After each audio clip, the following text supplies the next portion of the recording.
The UK housing market is collapsing, and no one wants to admit it. Behind the calm smiles of estate agents and the polished reports from lenders, there's a quiet panic spreading through Britain's property market. The numbers are starting to turn, and when you look closely, the story they tell is not a dip, not a pause, but the slow-motion unraveling of an empire built on debt, hope, and denial. According to Halifax, the average UK house price dropped to £298,184, or roughly $380,000 in September, a 0.3% fall in just 1 month. At the same time, nationwide recorded a 0.5% rise. 2 reports, 2 different directions.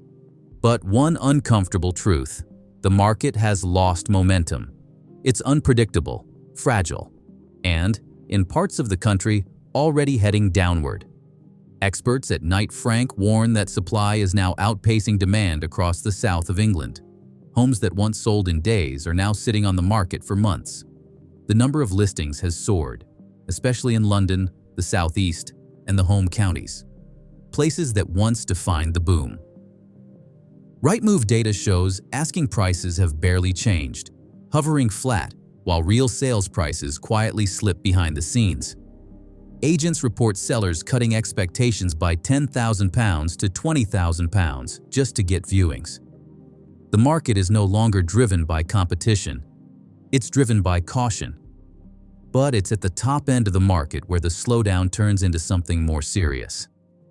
Zoopla reports that demand for homes priced above £500,000, $640,000, has dropped by 11% in just 5 weeks, leading up to the end of September. New listings in that bracket are down 9%. Why? One word: fear. Rumors are circulating about the autumn budget, whispers of a major tax overhaul, a potential annual property levy for high-value homes, changes to capital gains exemptions, even proposals to add national insurance on rental income.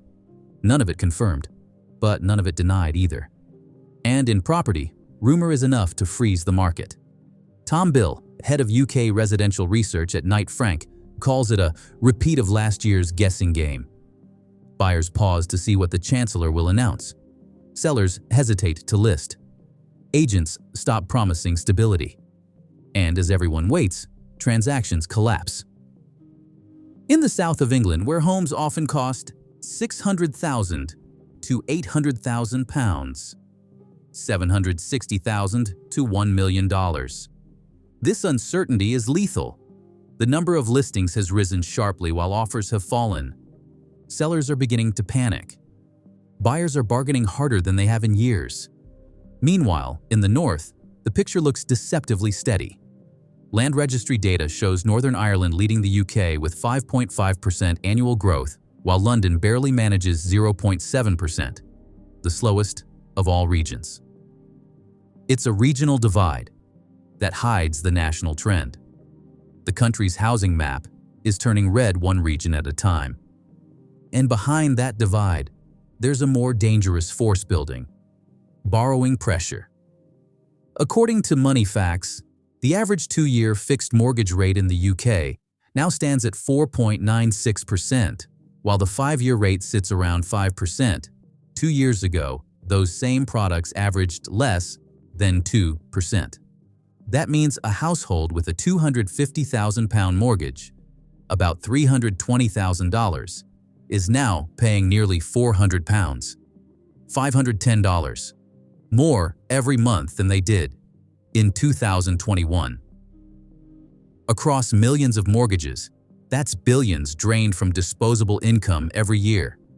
Nationwide's chief economist Robert Gardner says the typical first-time buyer now spends about 35% of their take-home pay just on mortgage repayments, well above the long-run average of around 29%.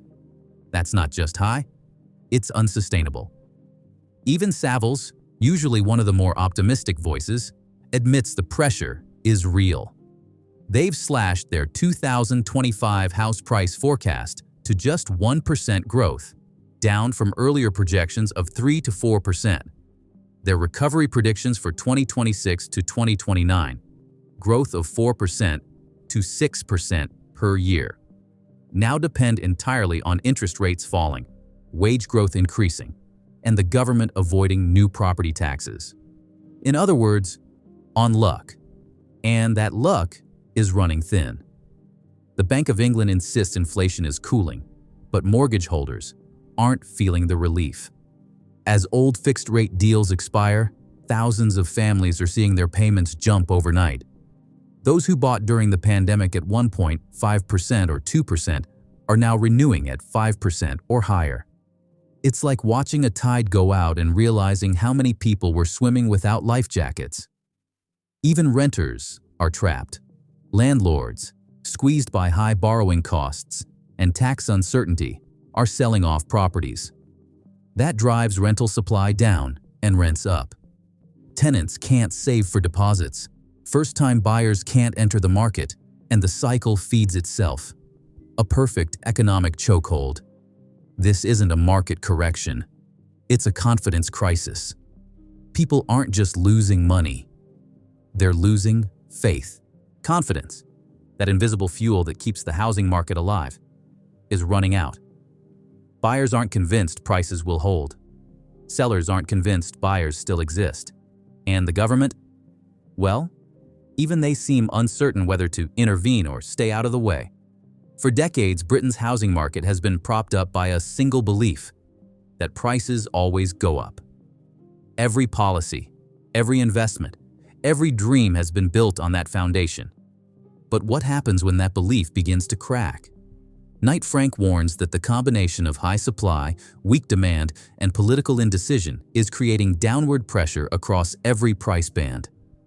Rightmove data confirms homes are taking longer to sell, an average of 66 days on the market, up from 54 just a year ago. It's subtle, almost invisible, but that's how collapses begin. Not in a dramatic crash, but in slow motion. And while homeowners hope for a rebound, the experts are quietly lowering expectations. Savills, once predicting strong mid-decade growth, now projects barely 1% in 2025, though they cautiously forecast up to 6% per year by 2028 if, and only if, rates ease and wages rise. Knight Frank echoes this timeline, suggesting the recovery will take years, not months. But those forecasts assume something Britain hasn't had in a long time: stability. And right now, there is nothing stable about the UK economy. Interest rates hover near 5.25%, the highest since 2008. Inflation, while easing, remains sticky. And the autumn budget could be the spark that determines whether this slowdown becomes a full-blown correction.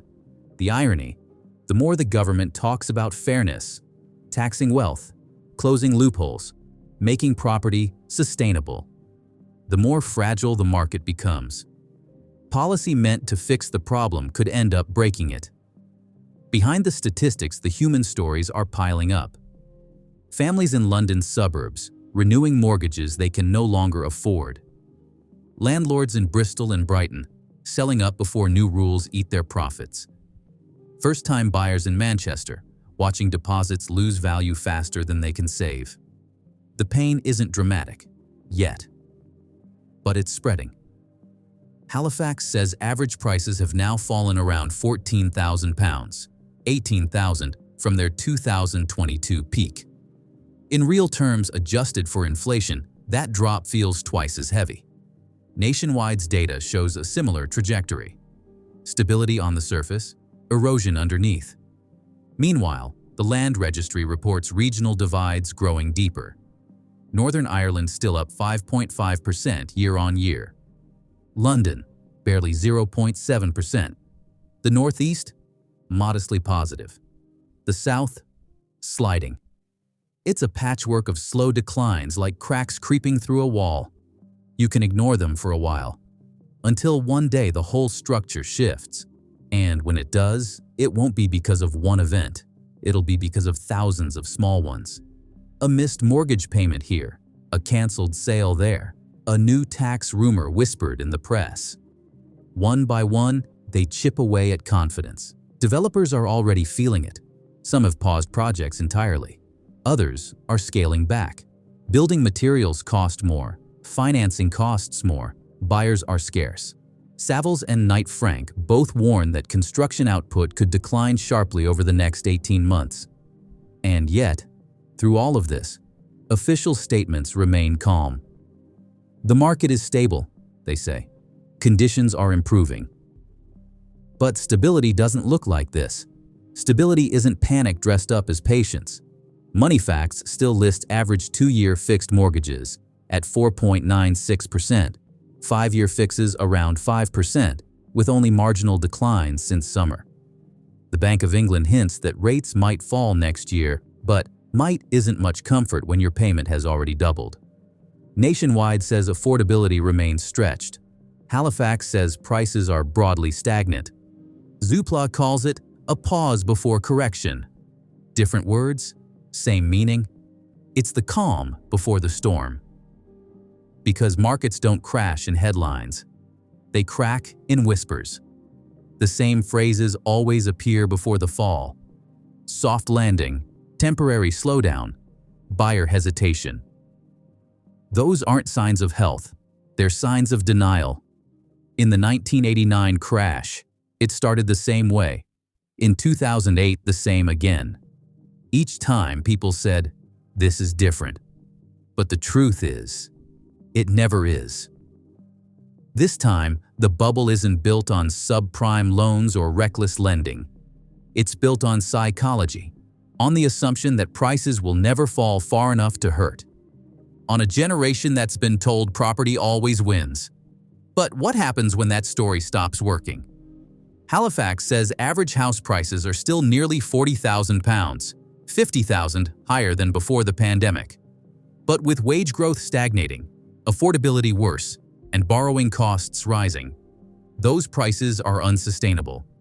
The market is floating on momentum, not fundamentals.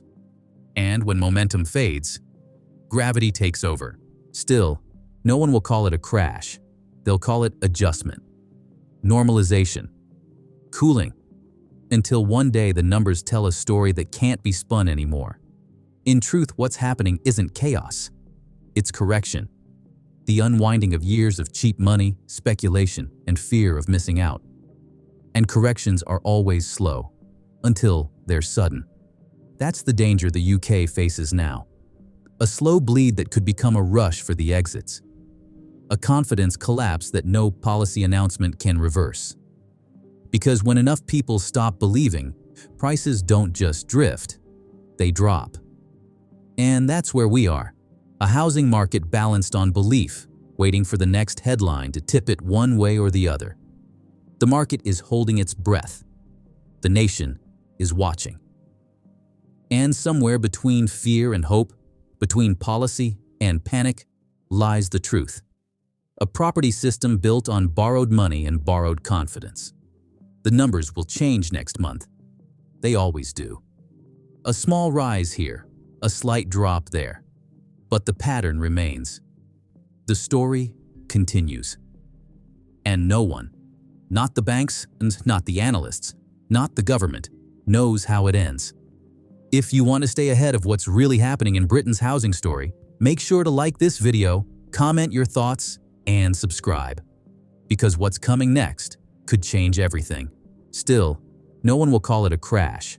They'll call it adjustment, normalization, cooling, until one day the numbers tell a story that can't be spun anymore. In truth, what's happening isn't chaos. It's correction. The unwinding of years of cheap money, speculation, and fear of missing out. And corrections are always slow, until they're sudden. That's the danger the UK faces now. A slow bleed that could become a rush for the exits. A confidence collapse that no policy announcement can reverse. Because when enough people stop believing, prices don't just drift, they drop. And that's where we are. A housing market balanced on belief, waiting for the next headline to tip it one way or the other. The market is holding its breath. The nation is watching. And somewhere between fear and hope, between policy and panic, lies the truth. a property system built on borrowed money and borrowed confidence. The numbers will change next month. They always do. A small rise here, a slight drop there. But the pattern remains. The story continues. And no one, not the banks and not the analysts, not the government, knows how it ends. If you want to stay ahead of what's really happening in Britain's housing story, make sure to like this video, comment your thoughts, and subscribe. Because what's coming next could change everything.